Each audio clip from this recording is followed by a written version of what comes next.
Welcome, welcome, welcome. Thank you for kicking off Fantasy and Frame Wednesday with us. And we are feeling good tonight. We're feeling like we're in the squared circle kind of a little bit, like Ultimate Warrior with the tassels and everything. Like I'm feeling good, Rich. And, I'm glad that you guys are with us. So without further ado, let's just go ahead and kick off this Dynasty 365, So there's no guest tonight. So I got to intro Rich and myself. And what better way to do that than, I don't know if you guys remember these guys, but ladies and gentlemen, boys and girls, children of all ages, Fantasy and Frames proudly brings to you the greatest dynasty pod in the world, Gingerbeard Man, Rich Sickles, Dynasty Deviant, Chris Burns, and this is Dynasty 365. And tonight, we're going to have a fun show. Rich and I, we're going to be talking about our guys that we really like on the NFC side of things. And hopefully, we'll be your guys also throughout the season. So, Rich, can you treat that intro like the perfect karaoke note and hit it? Here we go.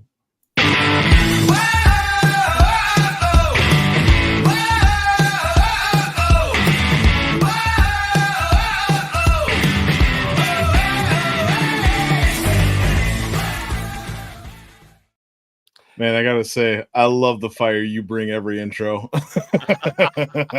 I'm glad that somebody appreciates the fire. I mean, we want everybody, in the comments and everything to be engaged with the show. So we got to bring it to them. And Rich, I'm going to tell you the honest truth. Every time I see your beard on the other side of that screen, I'm so jealous because I can't grow one. It just gets me hyped. I wish. It is so good to be back with you, my friend. Like we had like a little mini hiatus, before the expo and after the expo. We're not saying that the expo was the reason, but here we are, as I'm still trying to get over a cold. And also, welcome again to everybody who's tuning in on YouTube, or if you're listening to us via podcast. Tonight, like I said, is going to be a great show. Rich and I are going to have a lot of fun. So thanks for hanging out with us. But remember, to post your comments, your questions, or whatever thing that you might want to say in the chat or tweet at us. And if you have any trade or roster questions, throw those in too, and we'll respond to you as we can. As always, we see Jamie in the chat. Albert, hello, guys. Glad to be here. And tonight, we will also might have a little something special going on. So we want to stay tuned and listen to that. All right. So, Rich, the first thing we're going to start off is our news and nuggets of the week.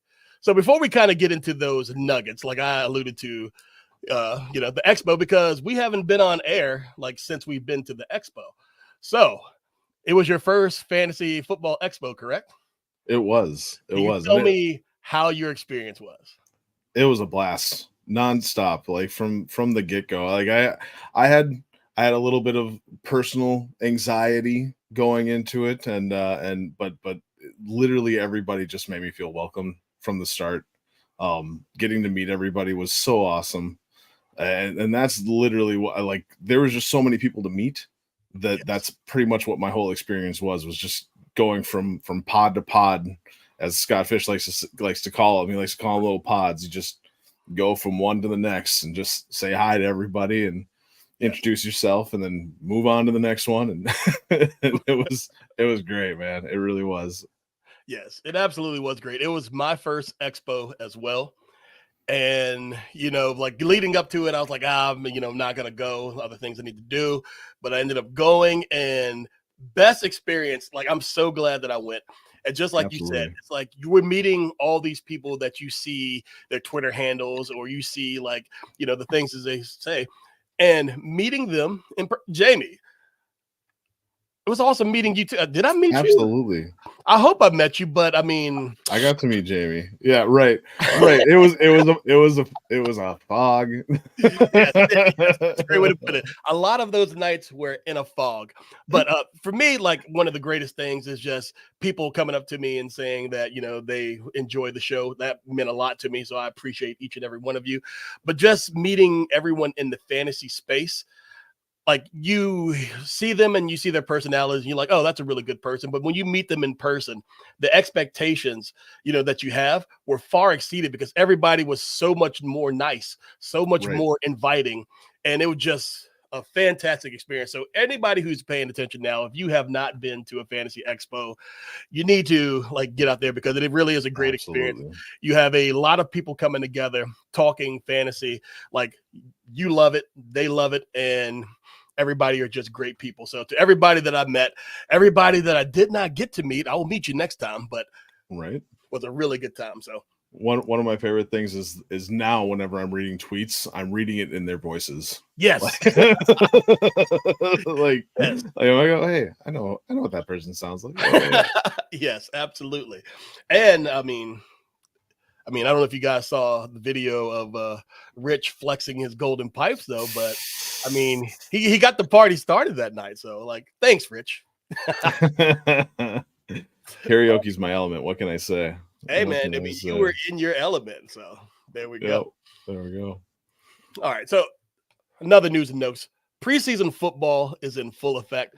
We've had that second preseason game. So, we're actually seeing, like, people get out there on the field and play. But one thing I want to talk about right now and ask you what your thoughts are. So Bo Nix, Jaden Daniels, Gardner Minshew, they've all been named starters for the season. What's your thoughts? I'm not surprised. I expected all three of them to be the starters from the get-go. Especially Jaden Daniels and Gardner Minshew. I was trying to grab him wherever I could. Traded for him in multiple leagues, in multiple dynasty leagues, trying to buy the dip while I could. I'm really happy with it. In my notes though, I do have one note, screw Sean Payton and what he's doing with Bo Nix, but good luck to him. Good luck to him. As a Vikings fan, I just got to get that out there. I mean, I think this might be another Vikings fan, and she knows these guys. Oh yeah. What's up? Met her at the expo, and that was like one of the highlights of my whole trip. It was absolutely worth it. Absolutely. I remember that one day. Yes.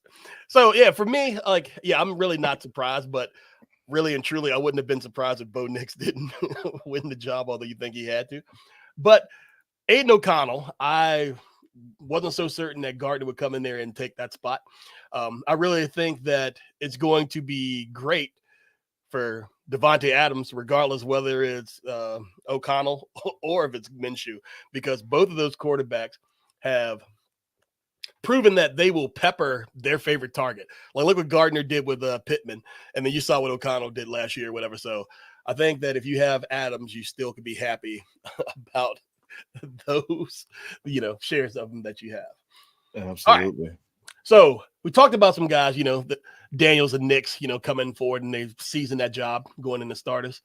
But we also saw Russell Wilson and Daniel Jones maybe not look like Pro Bowl caliber quarterbacks this year. So I ask you this question. Do you think that they will keep their jobs? Okay, so Russell Wilson, I think I've been saying this from the beginning. I think Russell Wilson keeps his job for at least the first half of the year. I know that the pick situation originally, I thought the pick situation was the main reason why I thought he was going to keep his starting spot. Where if Justin Fields gets to play half the year, I think it goes from being a 5th round pick to being a 4th round pick. And so I was banking on Russell Wilson at least getting to play that first half of the year, and I'm still standing by that. I don't think that they're going to move on from Wilson right away. I think they're going to let him. I think they're going to let him play, and I think the schedule is fairly favorable in his side of the court for him to be able to do that. Mm-hmm. I think that he'll be doing well. Daniel Jones, he may struggle, but I mean, who else is going to throw the ball? I mean, Tommy Cutlets is still there, right? Yeah, but I just forget about it. Forget it. Yeah, no, I can't see it. I would love to see it. Don't get me wrong.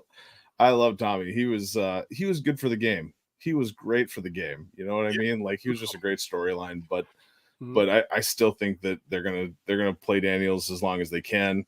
And I mean, he was I'm hoping anyways, because he was as we'll get into in a little while here, he was a QB1 2 years ago. You know what I mean? He was QB9 2 years ago. I still think that he has something to show. So I agree with you on both of those accounts. With Russell Wilson, I think that the Steelers organization and the way that Tomlin really handles himself, I think that Wilson is going to be the starter until Wilson plays himself out of being the starter.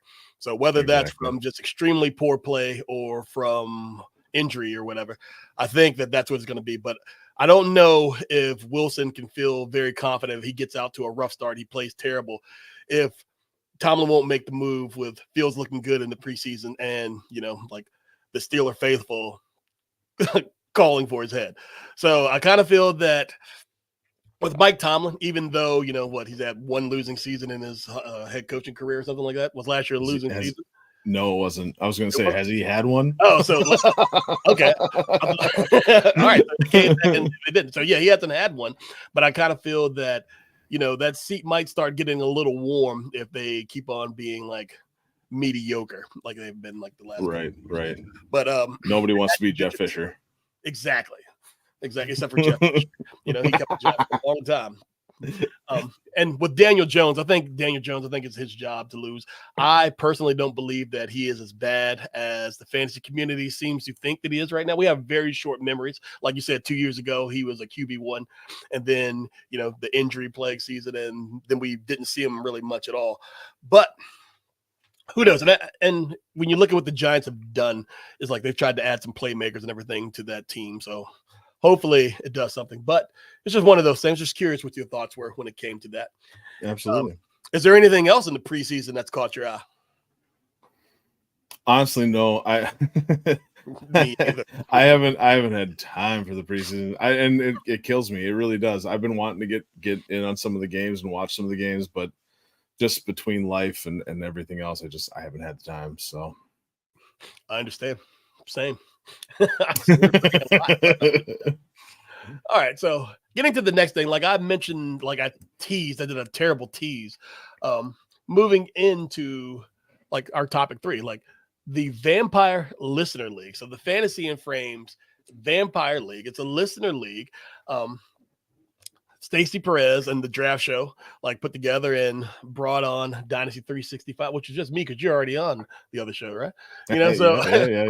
So we're gonna put on a listener league just to do something fun, get to know you guys. If you guys want to get in and actually play in a league with some of your Fantasy and Frames faithful, this is the chance to do it. The Draft Show, it premieres. It shows on Thursdays at 9 p.m. And the way to get into the league has been to come up with a vampire team name. And, the show was going to be the Vampire. But if you come up with a name and you get access to the league, then you will be playing against us and we will take your blood. So the question is, can you beat the Vampire? So Rich, absolutely. I'm going to put it on you tonight. All right. So right now we have almost 50 people who are watching right now and paying attention. And we have a couple people already in the chat. So I'm going to leave it up to you. So we're going to follow the theme. So we're definitely giving away one spot, and depending on how you all participate, possibly two. But in order to get in, we're going to say that we're keeping with the theme. Give us your best vampire-themed team name. Drop it in the comments. And before the end of the show, Rich is going to go through those, and he is going to make the decision on who's going to get one of these spots in our in our Vampire Listener League. Rich, absolutely. You up for that? Absolutely. Yeah, no, I can't wait. I've seen some pretty amazing ones. And I'm really excited to see what the listeners bring tonight. I hope we get some good ones.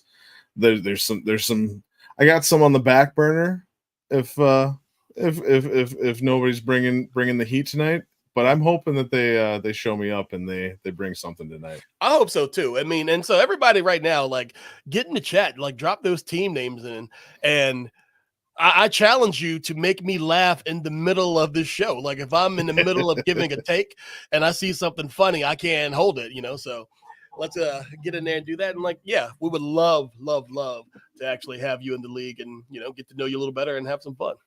So absolutely. We're doing that. And then so later in the show, Rich, just make sure you remind me that we got to pick somebody for the league. All right.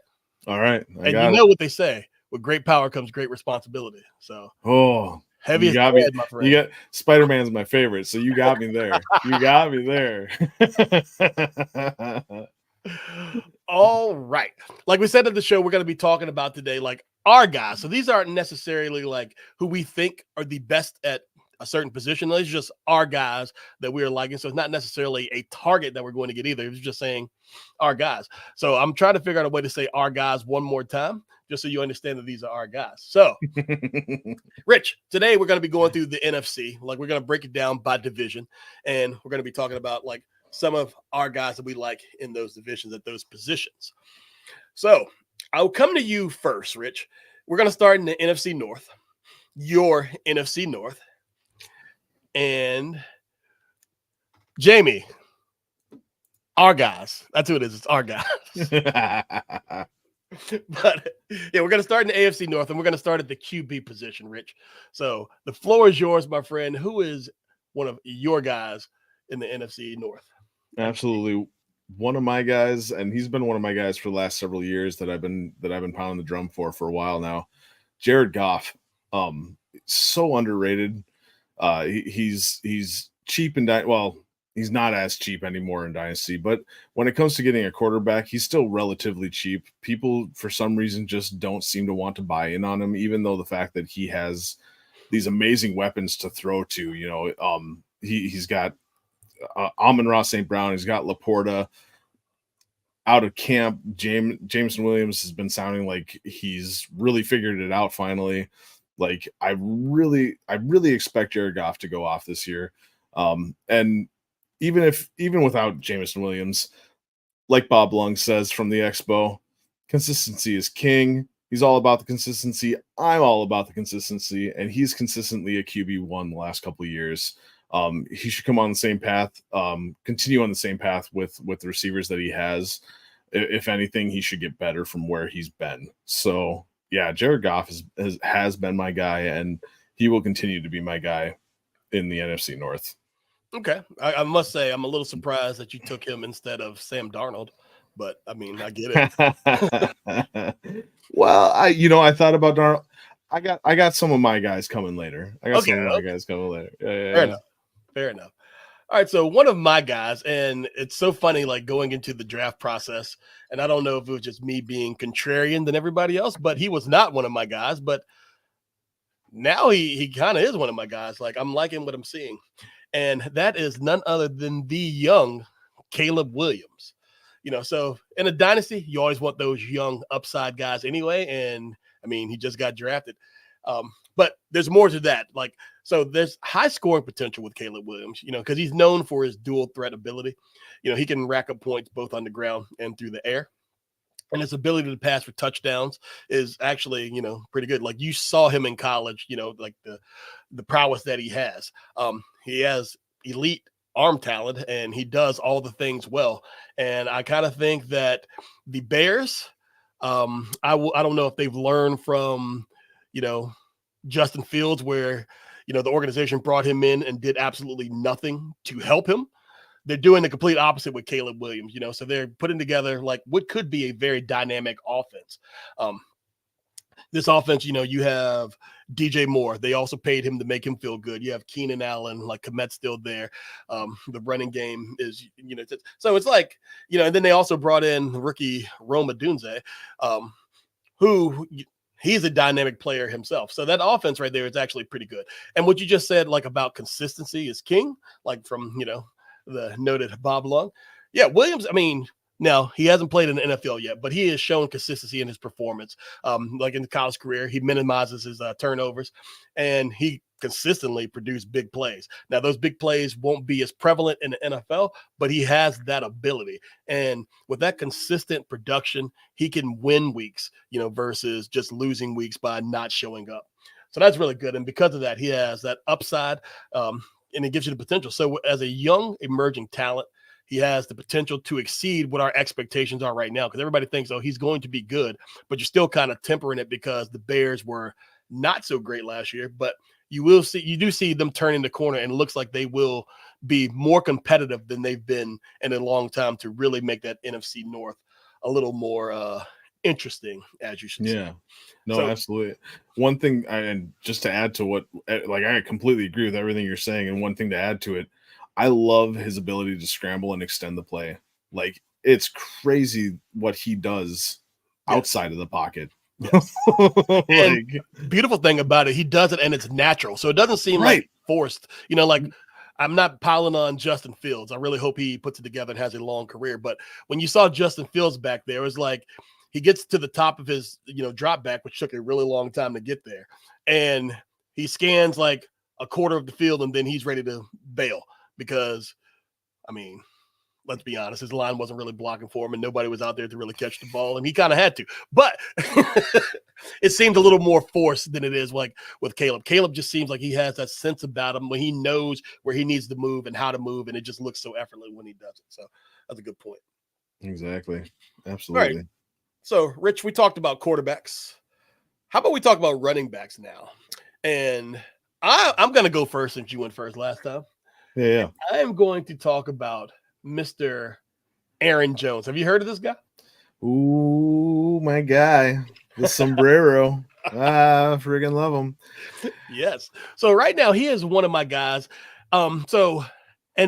Just for some context, the way I like to build my dynasty teams is, like running backs. I'm kind of running back adverse nowadays. And I like to get running backs. I like to draft them so that I can have them when they pop and then I can trade them for more than I really feel that they're worth. Or I like to repurchase them when, their stock is going down. They're cheap because everybody really values the young players in a dynasty. So if I can get an Aaron Jones cheaper than I feel that his return on investment would be for me, then that's what I'm looking at. But you look at it like consistent productions. Like he's been one of the most reliable running backs when healthy. I'll give me that caveat over the past couple of years. So when he is healthy, he's consistently producing like he's top tier numbers, especially in a PPR. Because he is a dual threat where he can catch that ball out of the, the backfield. Aaron Rodgers really showed how much that, he has that catching chops when he's out there, like at the running back position. And then his offensive role, like this is the thing that really like speaks to me right now. I kind of feel that if it's not Aaron Jones right now, exactly who's going to be taking a lot of those touches away from him? I mean, it could be a committee. It will be a committee, like almost every backfield in the NFL is. But I feel that even in the committee,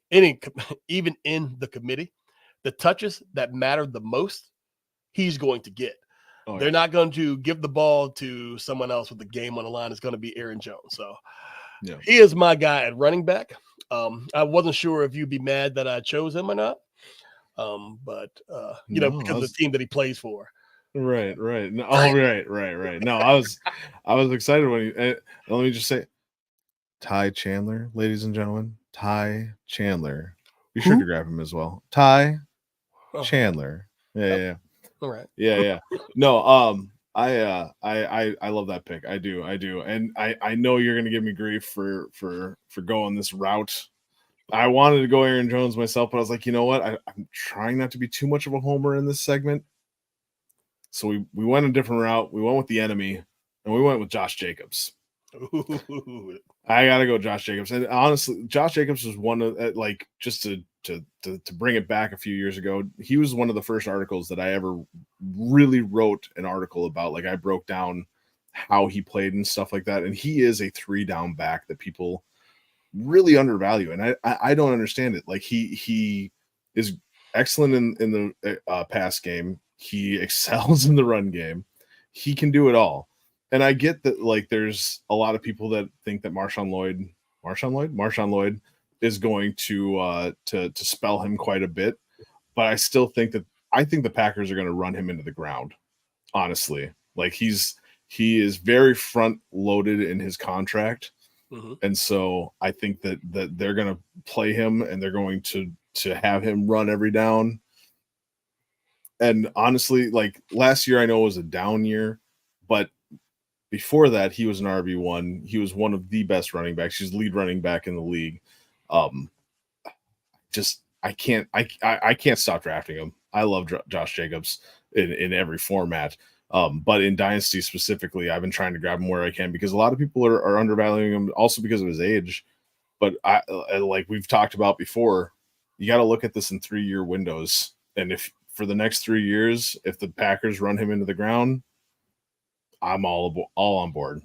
Okay. I cannot wait to see what he brings to the table and what he does scoring wise for the Packers. I mean, that makes a lot of sense. Let me ask you, I got 4 words for you to just bear with me.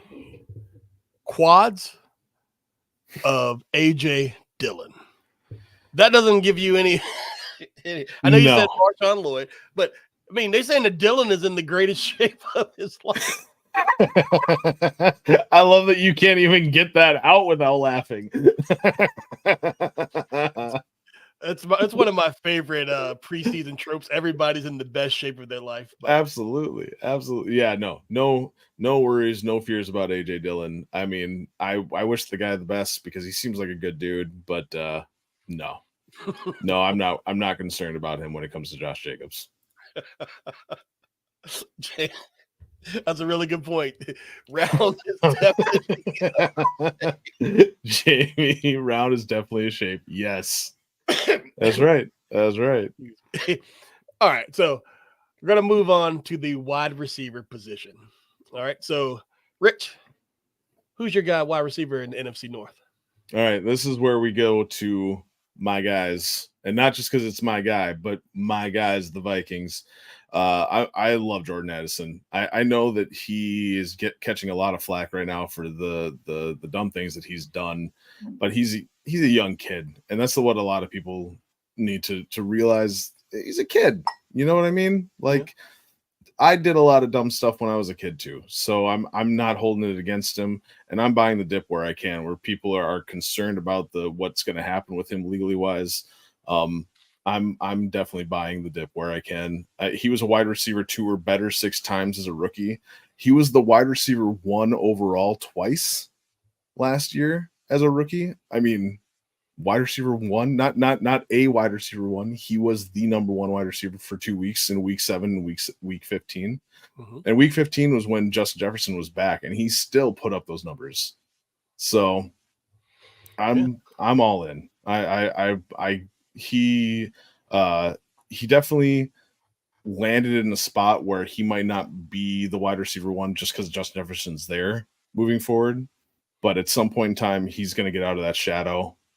He'll probably go on to some other team, and that kind of hurts me personally. But but when it happens, I cannot wait because I will have plenty of shares of Jordan Addison.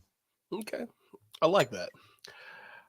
I'm going to, your second. Well, I'm joking. I'm not even going to talk about the Packers. But for me, one of my guys, and it kind of goes back to the quarterback that I'm picking. I mean, Rome Odunze.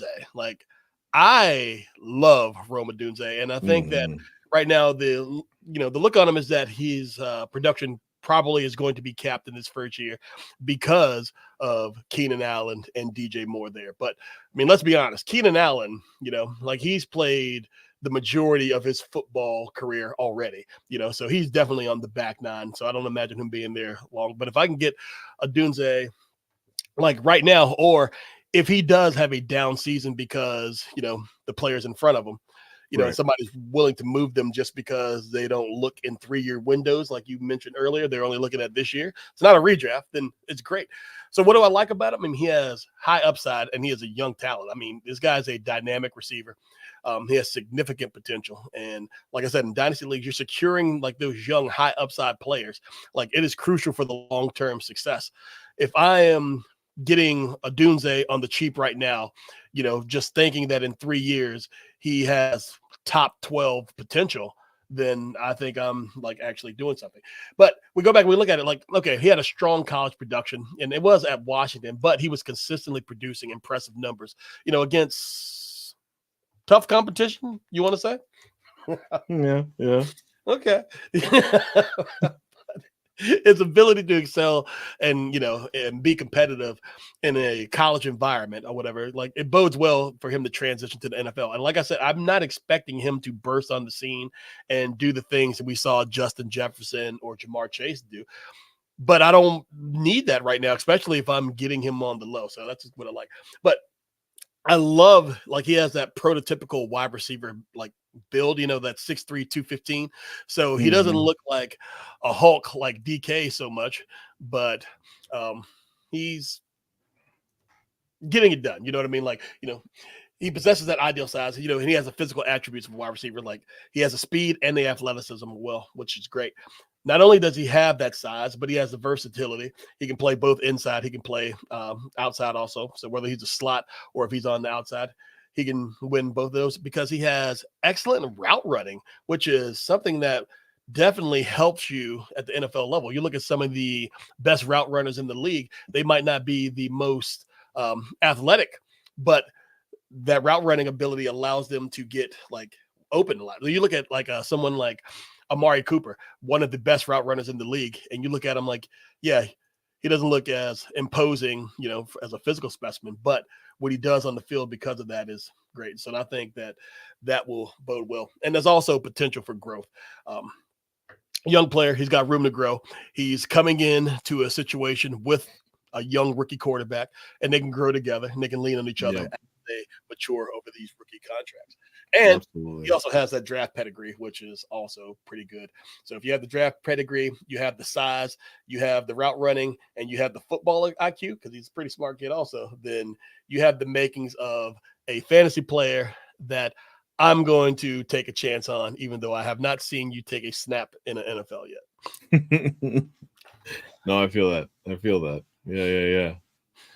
No, that's one of the things that I'm really interested to see what happens there with the whole the three-headed monster that they have between DJ Moore, Keenan Allen, and Rome Odunze. I do think that because of what I've seen with Caleb Williams and Odunze, I really think that they've been working on their chemistry together. So, like what you were saying, I really think they're going to grow together very well. So I'm completely with you on that. I do like Rome Odunze a ton. But let's move on. Tight ends, sir.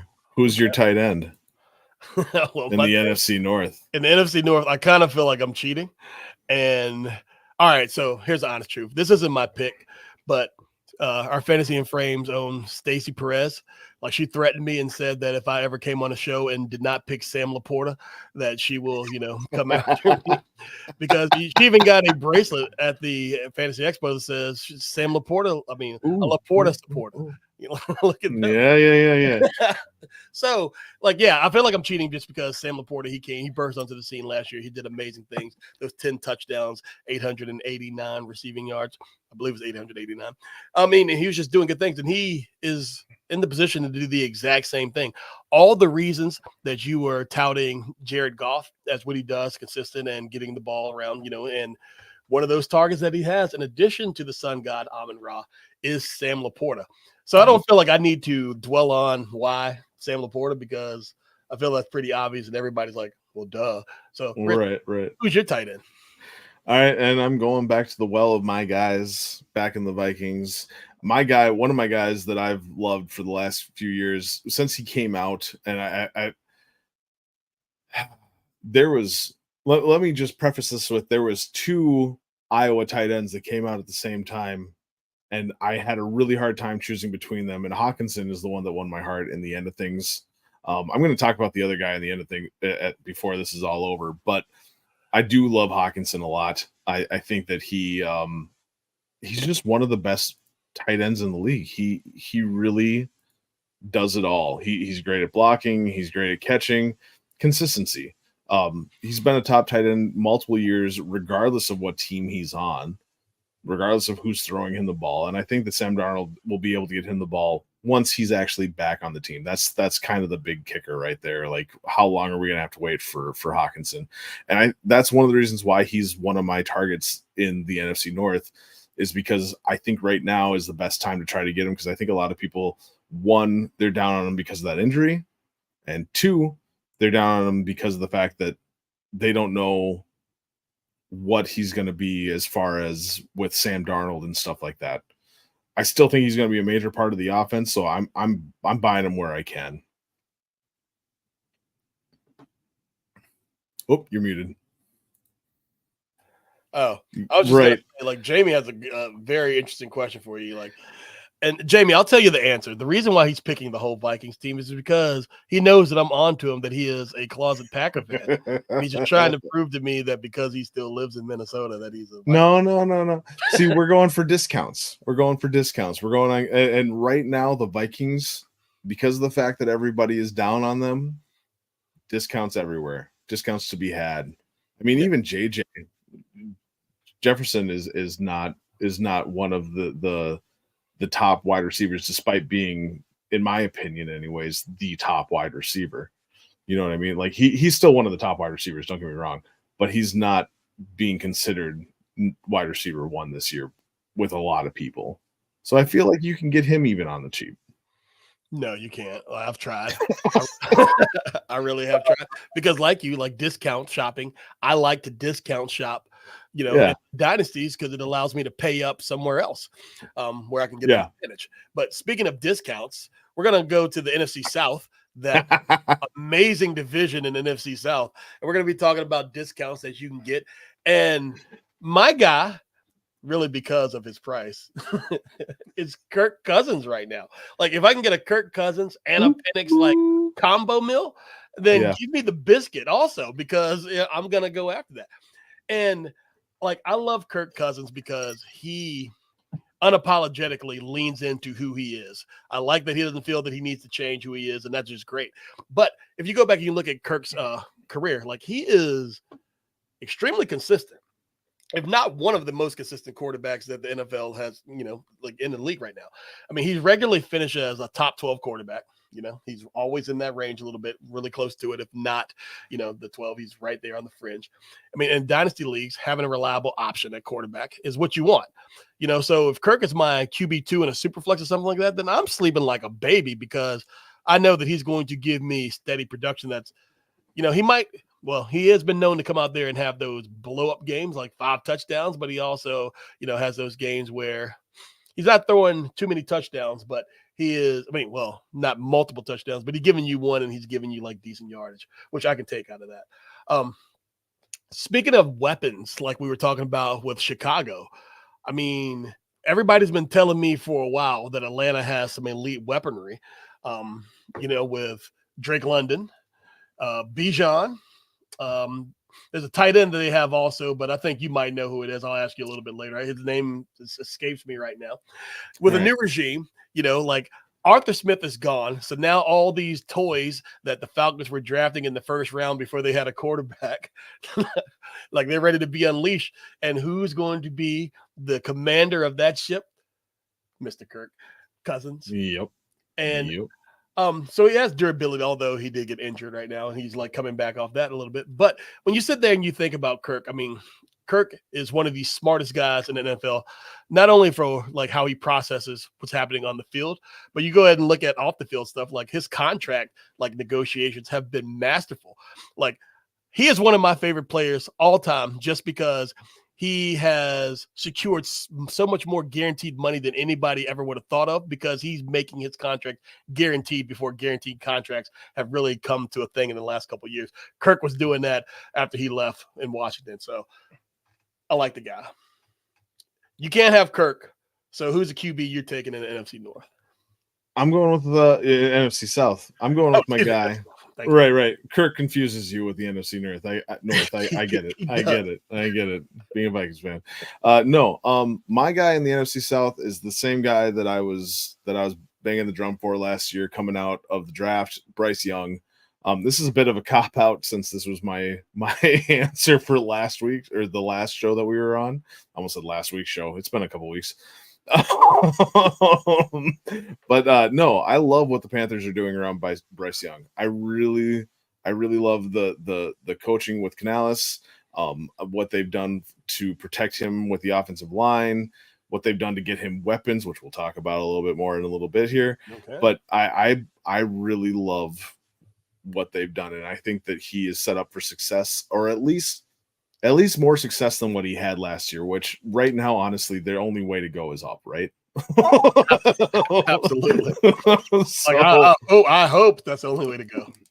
Yeah, no, exactly. So He should have a much better year than he did last year. I think he'll be a quarterback too, and I think that you can get him on the cheap because I think some people are concerned about how he did last year. I think he's still somebody that you can, again, discount bargain buying. You'll realize that a lot of my guys, I like to thrift shop. I like to thrift shop. Hey man, I hear you, Macklemore. Shout out to everybody who caught that reference. I like to thrift shop as well. So I definitely feel where you're coming from. I like your picks, which because I was late to actually, picking my guys. I saw all the guys you picked and I was like, he got me again. He got me again. So I'm with you. But let's move on to the running backs in the NFC South. Again, that's a tremendous division for talent. Absolutely. Who's your running back? Well, I mean, I'd like to be like, Bijan Robinson's my guy, right? Like NFC South and everything, but he's a little bit too expensive for my taste. So again, we're buying the dip. We're gonna go with Kendre Miller. Okay. His coach Dennis Allen decided to he threw him under a league of buses today. By saying that he wishes that he was on the field or however, I'm paraphrasing, but wishing that he would see more of Kendre Miller despite some of the injuries that he's had. But Kendre Miller has shown in the past what he can do. Like week 18 of last year, he was RB3. He had 5.62 yards per carry. I really believe that he has the ability to be not only just a good running back, but a good receiving back as well. He caught all 4 targets that he had in week 5 against the Patriots, which that's even with their down year, their defense is always one of the top defenses in the leagues. Mm-hmm. And he still found a way to make it work and was RB16 week 5. Yes, I wish that I could. I'm with Dennis Allen a little bit. I wish that I could see him on the field a little bit more. But I'm willing to find some of the people that are panicking right now. Like Ryan McDowell actually posted earlier on Twitter. I'm setting out some panic trades. Like, hey, you sure you want Kendre Miller? Because I kind of do. What can we do to make this happen? 3rd round pick, maybe? Mm-hmm. Let's see what we can do. Let's make a deal. So that's my guy. I like it. And I'll tell you this, if you guys were tuned in with us a few weeks ago when the legend Jim Coventry was on the show with us, he's big on Kendre Miller right now. So, Rich, I think you're in good company, with that pick right there. So that's a good one. As for me, Bijan, no, I'm not going to take Bijan because I feel like I cheated with Sam Laporta. So for me, I'm going to go with Rashad White just because if we're talking about price and everything. Oh, yeah. Rashad White, as he gets older, people are trying to move off of him because nobody wants to be holding the running back when they fall off the cliff. I bought him in one league for a 3rd and just a throw-in piece, like the wide receiver 4 in Denver, who I can't even remember what his name is. And no, it's not Tim Patrick. It's somebody behind him. But excuse me. So when somebody's going to do that, absolutely. But when you look at Rashad White, I think the biggest thing is that he's boring. But, if you're boring and you still score fantasy points, then you're the guy for me because everybody's not going to be on you. He has the opportunity as a lead back. Last year, everybody was thinking that, his draft capital where he was drafted, that there's no way that he will hold that position. Somebody's going to come in and supplant him, but no one did. He's positioned as a primary running back for the Bucs again. The competition. So is Bucky Irving going to be what we thought Sean Tucker was going to be last year? I don't know. White, again, I like where you get those points. So he's a dual threat, so he can catch the ball also. And he's effective as a runner. He's not the most efficient, but he gets the job done. And if he can catch a couple passes, that's always going to help me out also in those PPR formats. And at 25 years old, now he's reaching it. The whole adage used to be age 26, the running back apex, that you don't want to, go over that because that's when a lot of them fall off. I mean, he's getting close to that, which means his price is lower, which means he is somebody that I'm going to buy just to supplement my dynasty teams where I am much more heavy with talent somewhere else. The offensive role, like, the Bucks, I mean, him and Baker, they did their thing. And in that division, you never really know what is going to happen. Like, I mean, it wouldn't surprise me at all if the Panthers, weren't they in contention for a playoff spot till like week 14 last year? Some craziness like that. And they were awful. Actually, maybe not week 14, but wasn't all the NFC South in contention for a playoff spot? Yes, they were. And I feel like it was really, really late in the season. And it just so happened like in Atlanta, like they gave the game away. But Rashad White is my guy. And so that means with Rashad White, so I said just because he is, but I'm going to go with Chris Olave as my pick for wide receiver. I know I'm jumping the gun a little bit, Rich, but I like Chris Olave because I think he has a really good name. Chris, it's beautiful. But, and again, here's the whole thing coming full circle because I admit, coming out of college, I was not a Chris Olave guy. Just seeing what he was doing at Ohio State, and everybody's like this, and I'm like, and then I kind of like, took a victory lap in that championship game with Justin Fields was out there, not really playing his best, and Olave was dropping a lot of passes, and I was like, but when he gets to the league and you see the talent that he is. Like, that is great. Like, everybody knows that he has that elite talent and skill set. Like, he is polished. He runs very good routes. And that rookie year, he had immediate production. Like, he gets on the field and he's putting up, like, really decent numbers his first season. And one thing that you find out with, like, wide receivers, it usually takes, traditionally, the year 3 for them to really pop and come into their own unless they're like a Jamar Chase or Justin Jefferson and they're doing that. But if you have a strong rookie season, like, it is a pretty good indicator of, what you can be moving forward. And when you look at the team that he was playing with and his quarterback, I mean, so with that, if he can do that, and that's also something that I truly believe in. That's why I'm still a believer in Justin Jefferson. If you are a talent, you will make a mediocre quarterback look much better. And I think that Jefferson's going to be fine. And I think the worry about Derek Carr being his quarterback is probably a little too much, but I think he will overcome that. The target share, he is a key piece in New Orleans, and so he's going to be a part of that offense. And he's young, and he has that longevity. And with all of those reasons, I got to go with Olave. What about you for your wide receiver pick? Sure. So my wide receiver pick, short and sweet, bit of a cop out again. If you want more of a deep dive into it, check out our last show with Bob Harris, where I talked about Deontay Johnson and how much of a target hog he is. And honestly, there's no legitimate competition at the position for wide receiver 1 for him. So he is going to be the guy. I mean, Leggett, I hope that he figures it out. And I've been impressed with what I've seen so far, but I'm not ready to jump on that bandwagon quite yet. so give me Deontay Johnson down there with Bryce Young. He's going to be getting all the catches, all the touchdowns. I cannot wait to see what he does. All right. I love it. Okay. So Deontay Johnson, what about tight end in the NFC South? Ooh, if you know me at all, this year I have been nonstop shouting from the mountaintops, Kyle Pitts. He is my tight end 1. I think that he is going to outproduce all of the tight ends.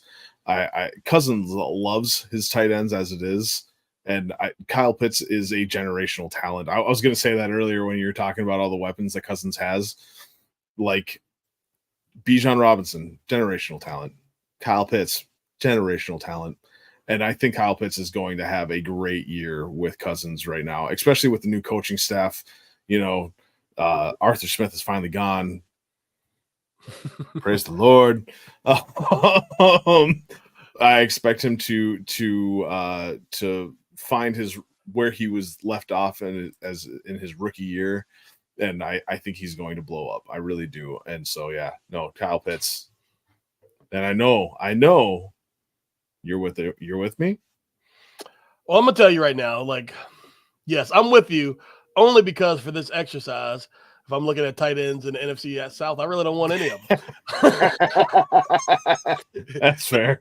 But no, everything that you said about Kyle Pitts, I mean, it's true. Like, the guy is a generational talent, but being a generational talent and putting it all together on the field might not really, come together so much. The first season, he did show us what he can do, and that's his first year in the league. And then he had terrible coaching and quarterback plays, so you didn't really get much out of that. So, but yeah, let me ask you this though, because I think I heard this, but I want to make sure that I got this correct. Are you saying you said Kyle Pitts is your tight end 1 in all of fantasy? He is my tight end 1. Spicy. Spicy. Hey, Rick, can you do me a favor? I don't mean to cut you off real quick, but can you write down the timestamp of when you said that Kyle Pitts is your tight end 1? Because hold on. Let me say it again. Kyle Pitts is my tight end 1. Spicy. I like it. And we definitely need to capture this. So when you're right, and Kyle Pitts is the tight end 1, because you are the only person I have heard say this year. And bravo, my friend. I love that. Oh, thank you. All right, Rich. So we're getting late in the evening. So we're just going to, for the NFC East and the NFC West, I'm going to ask you to pick one player. Doesn't matter what position they play. One player out of the NFC East. Let's go with that right now, right? Right. Who is one player that is your guy in the NFC East? So in my notes, the NFC East to me is discount bargain. There's not a whole lot. I mean, don't get me wrong. There's CeeDee Lamb. There's Dak Prescott. There's CeeDee Lamb. There's Dak Prescott. But no, CeeDee Lamb and Dak Prescott also. No, I love some of the bargain buys that you're gonna get there, and I'm gonna go with my wide receiver, who was one of my top wide receivers coming out in the draft last year, Jalen Hyatt. I really cannot wait to see what he does now that he has somebody else to take some of the pressure off of him with Malik Neighbors. I think that one, again, super cheap. You're not going to get many wide receiver 2s that are going to cost as much as what Jalen Hyatt is, which isn't going to be much of nothing. But also, he can take the top off of a defense. I really cannot wait to see what he does now that he has somebody else to help him, and now that hopefully Daniel Jones will be fully healthy and can throw him the ball. I'm excited to see what he does. Love it. I think that's a great pick. For me, how about you? Mine's pretty simple. I'm going to go with Jaden Daniels, the young quarterback. He comes out there, and so not to dwell too much on it, but the reason why I'm liking Jaden Daniels so much is just because of the running ability. You remember how that big thing was Konami code quarterback back in the day, whatever? Jaden Daniels, he gets out of the pocket and he moves, which will help elevate his floor, as long as he doesn't take those cartoon hits that he was taking back in college. But I mean, I like what's going on there, so a lot of people are kind of worried about Kingsbury and what he does. But if you go back and you look at the numbers, take names and everything away from it, look at the numbers of the offenses in Arizona, and all that stuff. So you really could see there is a potential. And I'm loving this right here. Rich, I've won the day, because look at the chat, Jorge's excited about Jaden Daniels, and Jamie's saying that's his bold prediction for the win Rookie of the Year. So I don't need to say anything else, because you guys are familiar with the talent that this kid is, his rushing ability. And I really think that Commanders offense is going to be better than a lot of people are thinking. I think they're expecting an extreme downturn, but I think they're going to get up there, and I think they're going to put some points, mainly because, when you say the NFC East is... Yeah, we'll leave it at that. Yeah. We're on the same page. Yeah, I like it. Lockstep. NFC West. Just NFC West. Give me your guy, one of your guys. All right. Well, man, I really want to talk about my wide receiver, but I already alluded to the fact that I was going to talk about one of the other Iowa State Hawkeyes tight ends, and I'm going to talk about Noah Fant. What? Iowa. Yeah. I loved right. Yeah, no, my bad. No, I love what Noah Fant brings to the table. He's such an explosive receiver, and all he needs is just the chance. I feel like the OC, the coaching in general, I don't think was really big on throwing to tight ends. I'm excited to see what they do now. Like they with and I cannot think of the head coach right now off the top of my head, but what they're bringing to the table, Grubb, the OC. Grubb, what he's bringing to the table, I think that they're going to be airing out the ball a lot. I really think that Noah Fant is going to excel because of that. He finally doesn't have any competition around him. Like before, there was like 3 tight ends that were kind of all vying for that tight end 1 spot between him, Disley, and whoever else was there. So yeah, I'm expecting to have a breakout year. I think that the Seahawks paid him for a reason, and I do think he's going to do well. All right, Rich. I think that's a really good pick, and I really can't add anything else to that. But before we get out, we did say that we were going to give away, a spot in the Vampire Listener League this coming up season. I haven't seen any names dropped in the chat. Have you? I haven't seen a single name dropped in the chat, and I'm a little sad about that. But like I said, I do have a backup, so I'm going to give it a few seconds here. Okay. Can we get anybody in the chat? What's a team name that you got if you want to be in our Vampire League? Can you beat the Vampire? Yes, and even at this point, if you don't have a team name right now, like if you want to be in the league, like speak up now. Steven, good to see you now or forever hold your peace. So while Steven, we're waiting, give it a minute. I know you got a name. Because I was just searching actually for the name that you said earlier, and I want to hear it. What you got? Yes, Steven, what's your name? So while you typing that name in the chat, so can Gino really support Fant after Metcalf and Lockett and JSN? Ooh. What says you? I think Lockett is going to be the odd man out, in my opinion. I don't think that Lockett is going to have a big year, which is kind of heartbreaking for me. I've always loved Lockett, but I just can't see anybody. I can't see Gino keeping him going. There it is, from dusk till Sean Alexander. That's a great name. That is a great name. Steven, we will get in contact with you to get your information to get you a spot in the listener league. So, although, let me also say, a bloodsucker in frames, just because fantasy and frames. Yeah. That's a really good one. But Jorge, you're ineligible. Oh, that was Jorge. Oh, I thought that was Steven. Oh, my bad. Rachel, did you come up with a name? Rachel, I say you give us a name, please. So, yeah. No, yeah, Steven, we'll reach out to you.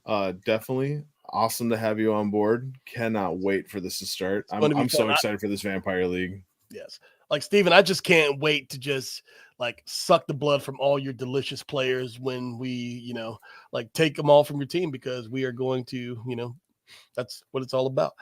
But that's yes. Right. And with that, ladies and gentlemen, we have completed another episode of Dynasty 365. Rich, it's always good hanging out with you, man. Absolutely. Big thanks to everyone in the chat for watching and listening with us. A Goofy the Vampire Slayer. I love it. Steven, congrats to you joining the league. Good to see you, Rachel, Jorge, Jamie, Albert. We appreciate each and every one of you. Thank you for watching us. And if you're listening to us on your favorite podcast platform, we appreciate you for that as well. Make sure to follow us on Twitter. He is at Rich Sickles GBM, and I'm at Dynasty Deviant on Twitter, because I'm not going to call it X yet. Also, visit us on the fantasyandframes.com site, and go to YouTube and subscribe to our show and all the Fantasy and Frames content. And wherever you might consume your podcast, give us a like, give us a review, subscribe as well. Also, hit that bell so you are reminded whenever new content drops. Like all of our fantasy and frame shows, we're Dynasty 65. We kick off the fantasy and frame Wednesdays. We got your dynasty needs covered. Following us is Fourth and Frames for all your redraft content. And after that is Shoot the Gap with those guys coming with that hard-hitting IDP content. Tune in on Thursdays for the fantasy football weekly and draft show. And again, thank you so much to our viewers, to our listeners, and all of you guys in the comments. Albert, I appreciate you for appreciating the show. We love you all. Good night, everybody. And let's go out there and win some fantasy championships. Rich, take us out. Let's go.